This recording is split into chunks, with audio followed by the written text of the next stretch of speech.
Hi, my name's Kate, a firefighter with Fire and Rescue New South Wales.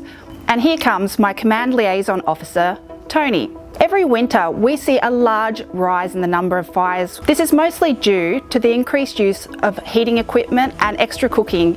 You can jump on our website, download a checklist, and it's going to help you prepare your home. I've invited Tony around to help me with mine. Let's head inside.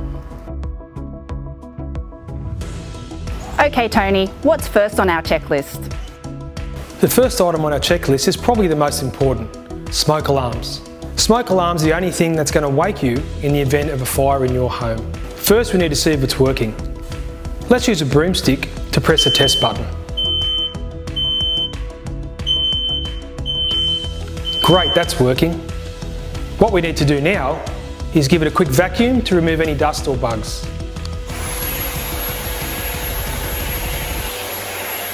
And remember, if your smoke alarm doesn't work or it's more than 10 years old, you should replace it.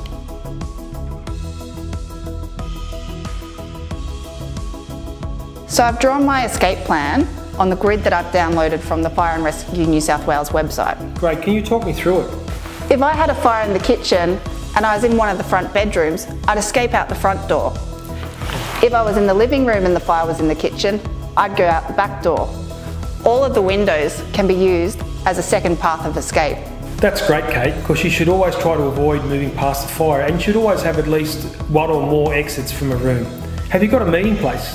I do, at the mailbox, where I can call 000 and wait for firefighters to arrive to let them know that we have everyone safely out of the house. If you have a fire in your home, get out, stay out, and call 000, and never go back into a burning home. I'll do a practice run once everyone gets home tonight, including the dog. Fantastic. I see you've got a fireplace. That's the next step on our list.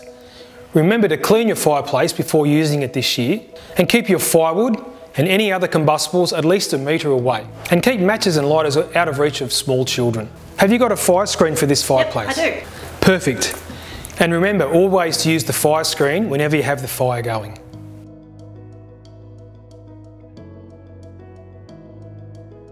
You should always check your heaters before using them. Look over the cords and inspect them for any damage. Always plug them directly into the wall socket, turn it on, give it a test run, and if you suspect anything's wrong with it, call an electrician or have it replaced. And remember, Kate, to keep everything at least 1 metre from the heater, because the heater can ignite any objects that are too close. So I've just taken my electric blanket out of storage to give it a check. Firstly, I always roll it, never fold it, because that can damage the internal wires. Next, roll it out on top of your bed, and before we switch it on, we're going to feel over the top of the blanket to see that all the wiring is in good condition and there's no irregularities. Next, we're going to check the cords and make sure they're in good condition before we plug it in.